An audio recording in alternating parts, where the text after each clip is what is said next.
Look, I know that Christmas is over, but after reading 10 Marvel and DC books just in the last couple of days, I've got some coal to pass out.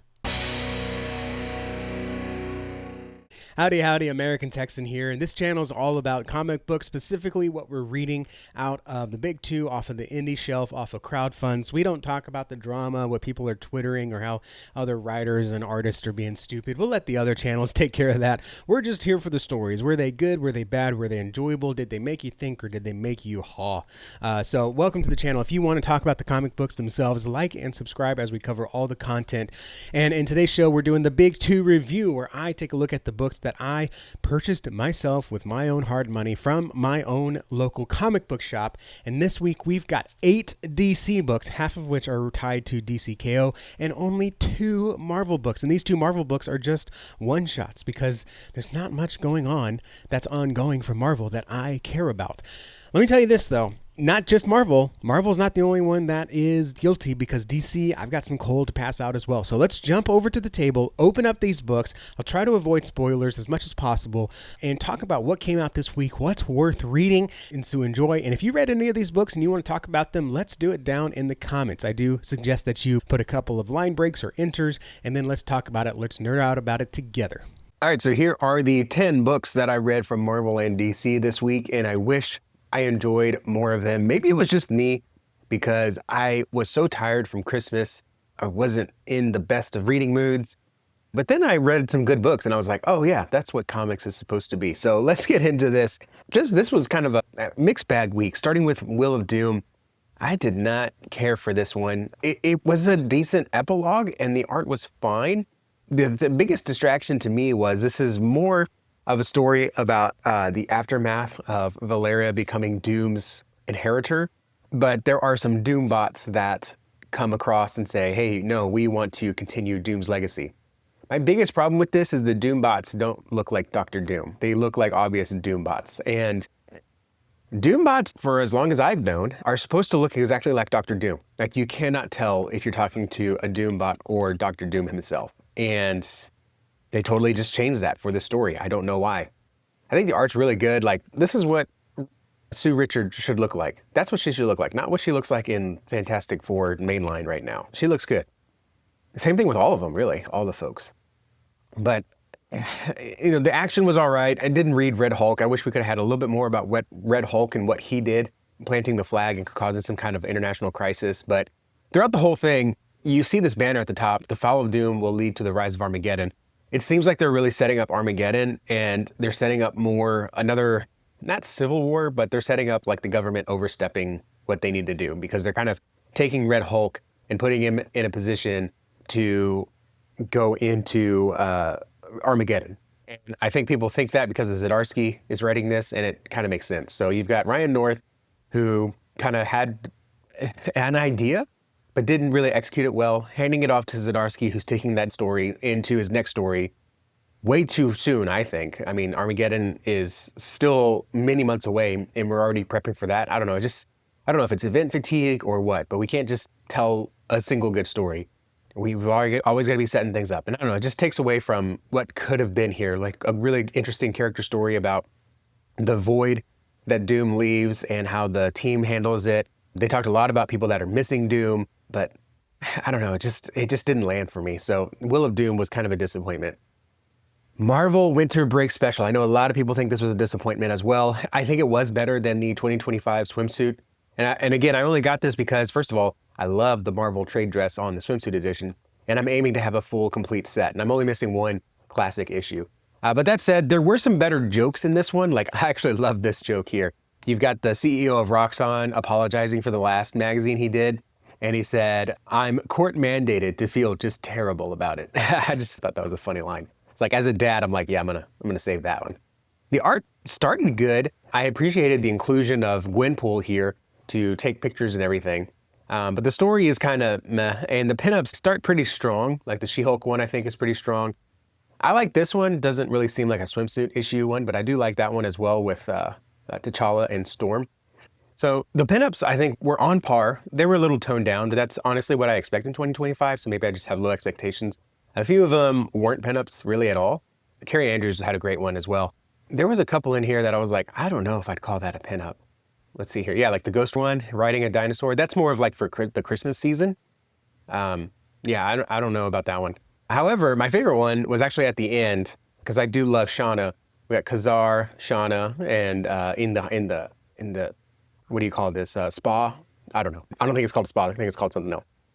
But anyway, so the Winter Break special, I thought it had better art. I thought it had a better story. It just wasn't quite to what it was. I think I said in my last review, I want to read a Marvel swimsuit issue like the classic ones where it's almost like the lives of the rich and famous and you've got the guy doing the voice. There's a new big wheel on the River of Dreams. The captain of the ship is Merv Griffin, and his mascot is Lady Luck. That's how I want to read these. They should be like that kind of satire. And instead, I think they tried to make the story too serious. But again, it was kind of better than the summer special, so at least that was a bump in improvement. But that's it. That's all the Marvel that I read this week. So Marvel was kind of a miss. And we had 8 DC books, half of which were related to DCKO. So I'll hit that first. And I'll actually kind of talk about all 3 of these at the same time because these are the 3 fight issues. These 2 suffer from the same thing. Superman 33, Lex Luthor versus the Demon, and The Flash 28, The Flash versus Green Lantern. And both of these suffered because they were in the middle of a current run. So when I read this first page, I was like, I don't remember exactly what's going on in The Flash. But when you read this first page, I love this. This actually might be my panel of the week because I think this is great. You've got a beautiful like little piece of art here. And then you've got some dialogue, some internal dialogue on why Wally West is in this position, why he's carrying Bart Allen, and kind of a summary of what's happened next. So I love this. I would love it if more comics started off like this rather than just a panel that explains what's happening on the end. I thought that was really cool. So I read this and I'm like, yeah, all right, cool. I'm ready to jump into the issue. I feel like I understand everything. And there's more summary here. And then it just kind of says, oh, and by the way, there's another Flash because we're a legacy of Flashes. And then I'm reminded that this is actually the Flash, Jay Garrick versus Green Lantern in the DCKO. And so now we have to take a break and now we have to watch their fight.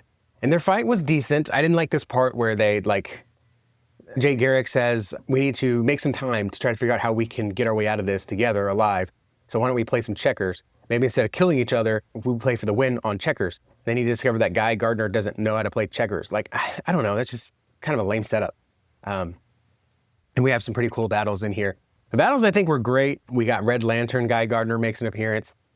The art was great. I thought the art was great. But again, the story just suffered because there was these constant interruptions because then you've got the interlude here. And the interlude didn't really explain anything. And it ends with, hey, by the way, don't forget to read Superman 33. And it really doesn't go anywhere. Then you get another fight. And then it goes into another interlude, but more about the Flash story. Like, it didn't work in this scenario. And the same thing with Lex Luthor versus the Demon. It does start with a little bit of Lex Luthor's past.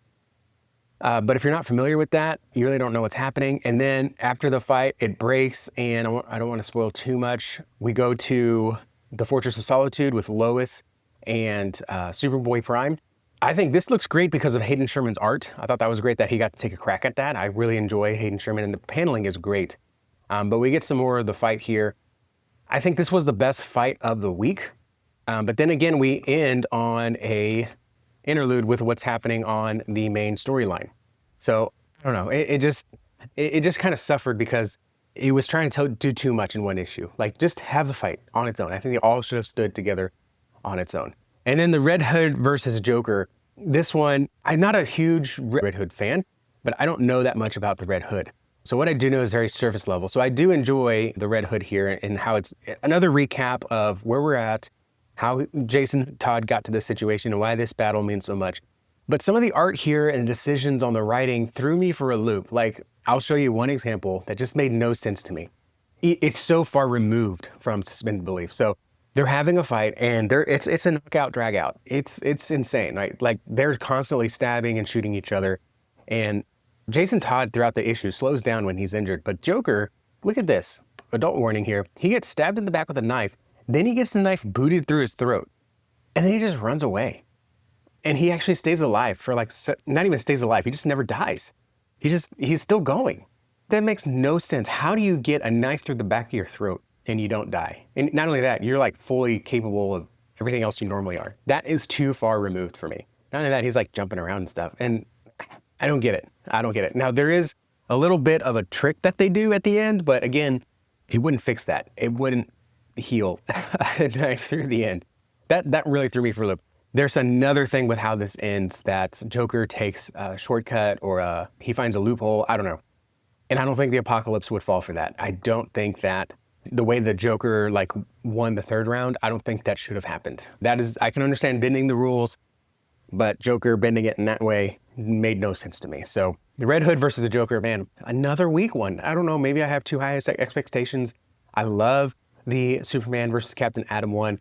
I really enjoyed what that one did, and that did also play with the rules, but again, Apocalypse didn't allow it. And I don't know, the 3 fight issues this week just kind of made me glad that the fight month is over and we can go back to regular DCKO storytelling. Okay, and then the last tie-in for DCKO was Justice League Unlimited number 14 by Wade and Mora. Mora really saved this with his art. I thought the storytelling was fine. I didn't care too much for the River of Styx demons like, hey, I need payment for passage. And Mr. Terrific's like, okay, well, we got coins for everyone plus extra. And the demon's like, oh, you cannot be serious. I don't know, that was kind of a lame joke. But the art really saves this. Once we get to this page, I'm reminded, oh yeah, Dan Mora is on art. And so this is gonna look great. And it does look great. It does get better towards the end because after they pass the River of Styx, there is some action. There's also some action inside of the world as the Justice League Unlimited tries to continue to the evacuation process. It had some decent action. It had some great art to really propel everything else that's happening. So that just looks amazing. The story itself, though, it just seems kind of filler. And I don't have a problem with filler. It just needs to be filler that doesn't seem like filler. Does that make sense? So Justice League Unlimited, just meh. Kind of just meh. And I hate to give Mora's art a meh, but that's what it is. Now, at this point, after reading, I thought, oh man, this is just, maybe I'm just not in a good mood to read, right? I'm tired from Christmas. I've been up late nights, trying to get ready for a few things for the new year, for family coming in. Maybe I just don't like, maybe I'm just not in a reading mood. And then I read these 2 books and I'm like, oh yeah, this is what comics should be. These were fantastic. These were my favorite reads of the week. I probably spent an hour just reading these 2 books. I absolutely loved it. First, let's talk about Martian Manhunter number 7, because I know some people are not Martian Manhunter fans, and I totally understand. It's a weird book. I really enjoyed it, and I typically do not like weird books. But what this is doing with the art and the subtlety and the little things that you have to catch, like some people might call it mystery boxing. I don't think so, because I think what he's doing in the art just adds such subtlety. So you've got, mom sitting down, the son walking away. What are these cracks on the background? I thought that they left. John thought they left, but they say, no, where else were we supposed to go? Then you got the Martian Manhunter peeking through, and he's like, hey, buddy, it's time to get up. And we're like, what? And then she's starting to smoke away. And you're like, what's happening? Just on that first page alone. And then he wakes up, you see the cracks again, but she realizes he's in the hotel room. But it's not just him, because then it's the Martian Manhunter going through the motions. Like, then you start wondering, well, is it him? Is he actually John and he's being inhabited by the Martian, or is he the Martian just in John's body with his memories? And then they start talking to each other. So I think it's John, and he's like mentally inhabited by the Martian. So he's got like the Martian's essence in him or whatever. And they have a very interesting dialogue about the humanity and the in-between state of depression or life seasons, the good and the bad. I just love that thought there. And then we're reminded that his son is actually hosting the White Martian after they defeated it in the last issue. And you see him putting together battles with different colored Martians, I'm assuming, here. So is there different colored Martians? There's so much in here on every page. And I feel like most comics don't have this much on this page. Last page I'll look at, she's eating food, but the food is what I call like drug colored. It's not drugs, but it's that color of manipulation. It's that color of spirituality, of thought in this book. And she's eating it, and he's like, hey, why does everything look different in here? And you see this black, white, almost like lettery, red hallway, and the receptionist is like, no, everything's the same. Nothing's changed. And he walks through it. And then you see his boss is also eating that hippie food, that spiritual food, whatever. And he's got the same design behind him, but he never talks about it. And he never recognizes it. And John's like, well, maybe I'm just losing my mind, but he's totally surrounded by it too. And you're kind of like, well, what is that? And then later on, you find out that people have been walking around in shame because everyone kind of lost themselves a few months ago with the White Martian. and they're surrounded by the same color fog around their eyes. Just, I don't know, there's so much here. And this is that hippie color I was talking about. You can see it coming off of this officer here. So there's so much on every page. And even if you don't like Dennis Camp's writing, which typically I don't, but I enjoy it, I'm fine with it in this issue. There's so much here, so much. And then look at this panel here. I love this page where he's just surrounded by paperwork. And he starts with paperwork, and then he goes through his day, and he's got more paperwork in the file cabinet behind him. I'm going on way too much about this, but Martian Manhunter, I absolutely enjoyed this one so much. It was a fantastic issue, a really great, I want to say, return to form as it comes back from break. Absolute Wonder Woman, number 15. Every page was a joy on this one. We've got Veronica Cale. She's at some fanatic's house, and I just realized a plot point that makes sense to why she's at that house.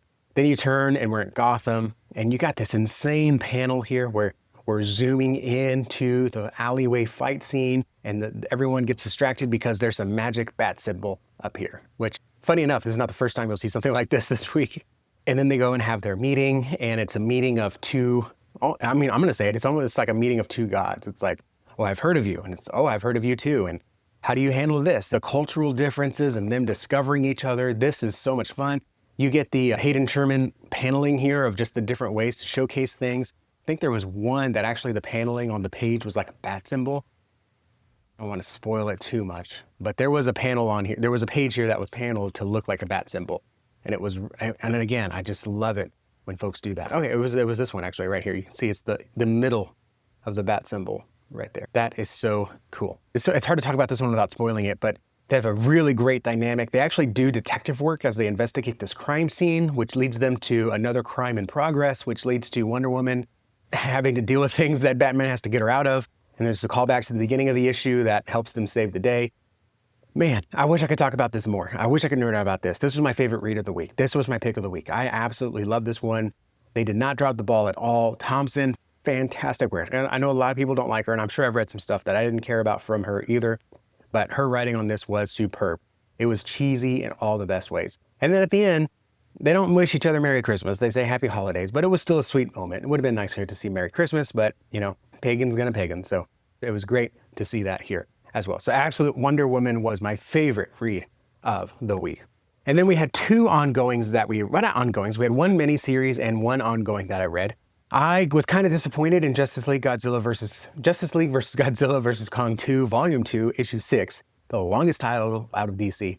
But this was a setup issue to get to the last issue, and I didn't care for it. I didn't think we needed it. We got another reminder, hey, by the way, Iris and Alan are about to be married, but we're having to deal with this kaiju issue. Everyone's sitting around talking about what they're going to do. All the kaiju show up to Ghidorah, and Ghidorah's like maybe assembling a team, and you've got Kong moving. There just wasn't a whole lot here. Yeah, not much happened. It was just a bunch of talking to get ready for the final fight. I don't think we needed this issue, so I'm kind of disappointed in this. I think I read the first series of this on trade, and I liked it, and I'm not liking it as much issue to issue. So I would definitely recommend you read it all at once, because I think it'll be much more enjoyable then. Last DC issue, and one of my most enjoyed, I think this is my second favorite outside of Absolute Wonder Woman, and that's Green Lantern number 30, written by Adams. And let me tell you, I was curious because when we had Green Lantern show up in Superman Unlimited, Adams co-wrote that issue with Dan Slott, I'm assuming to write the Green Lantern dialogue. However, now that we got Batman showing up in Green Lantern, I was curious why we didn't have Matt Fraction showing up to co-write Batman's dialogue. After reading this, I can tell you, Fraction wasn't needed. Jeremy Adams wrote great Batman dialogue. Now, it was a little more unserious. I mean, look at this first panel here. You've got the kids about to rob the couple, and Batman shows up. He's all serious, in the dark, in the shadows. That's a pretty serious Batman, and he was written really well. And then we get signal number 2, right? Green Lantern is sending a bat signal. So I thought that was funny that those came out in the same week. Then we find out that something's wrong with Green Lantern. He's having these headaches, migraine visions, I don't know, where he can't get over something inside of him. He actually falls off a building and Batman has to save him. That was great. My only critique with this issue is that Hal Jordan is a little too much like Deadpool with his jokes. He's just saying a lot of off-the-cuff jokes. It's a little too quippy, but it never crosses the line. It's really only too quippy in the quantity of them and the rapid-fire pacing of them, not so much the quality of the jokes. So the jokes were actually good. But they come up into a great battle here. And look at this. This is why I say Adam's a great Batman. So Batman pulls up. He actually tells the Green Lantern what's going to happen. He says, I'm going to eject, smoke, and blast. And Green Lantern's like, okay, Batman's like, I don't need your help. And he pulls up, and that's exactly what he does. He pulls out the hubcaps. He blasts the hubcaps. He does like a sonic boom kind of thing. He releases some smoke, and then he ejects, and he jumps out of it. Like, this could be in a movie. How he pulls up, he just takes over the scene, and he just starts whooping some booty. Look at that. I mean, that was so cool. I think that's still not my panel of the week, but I think that's my second panel of the week. Green Lantern number 30 was fantastic. Like I said, my only little thing that prevents it from being a 5 out of 5 is just how Lantern was a little too unserious. Now, you could say he's coping with what he has to deal with inside, and so the jokes help him deal with that. I get that. I understand that. Maybe we find out that's the case, but this was awesome. And then next week, I believe he teams up with the Flash. I am so looking forward to that. Green Lantern number 30, fantastic issue. So when all said and done, there's only 3 books that I really, really recommend this week. And that is Absolute Wonder Woman, number 15, Absolute Martian Manhunter, number 7, and then Green Lantern number 30. Absolute bangers of an issue. Well done, DC, for these. So there you have it, my top 3 books coming out of DC: Green Lantern, Absolute Martian Manhunter, and Absolute Wonder Woman. An absolute pleasure. You know, someone said earlier this week, I heard on a podcast, people are reading Absolute books because they're different. I don't think they're reading them because they're different. I think they're reading them because they're the same. It's just a different perspective. Diana, Wonder Woman here, is almost the same as the Wonder Woman that she is in the mainline universe. Batman, even though he is not rich and playboy and has all these fixings, Batman himself is kind of the same as he is in the mainline issue. Just the story setting is different. The writing and the approach to the characters is different. And I think that's what's making these books resonate. We have the name recognition, but not falling into the same tropes that we've been falling into for decades. Even Green Lantern, as good as I liked it, I can see how this is stale because this dynamic, Green Lantern and Batman, a hopeful, quirky, and magic powered, I know the ring's not magic, but versus dark, brooding, and down to earth. Like, we've seen this dynamic play over and over again. So I could see how this does not speak or resonate to a younger audience because they're just reading the same books. Even though they're newly written and printed, they're reading the same stories as their parents and grandparents. And I think that's what makes Absolute such a fresh take, because Batman and Wonder Woman in this have such a unique dynamic. It's almost returning to the first time that they teamed up. We're seeing a return to the first time the Trinity met up, and it's not going back and filling in a gap or writing an in-between story. This is a new story, and to see that unfold, that's, I think, what's making Absolute books such a standout hit among all audiences, specifically the younger ones. So thank you guys for watching. If you like this video, like the video, subscribe for more comic book talks. I don't like calling them reviews because I'm not some reviewer. Like, I barely have the words to know what I'm talking about, but I do like to nerd out about it with you. So subscribe if you want more videos. Thank you all for watching. Your time and attention mean the world to me. Happy New Year, and I'll see you all in the next video. Adios.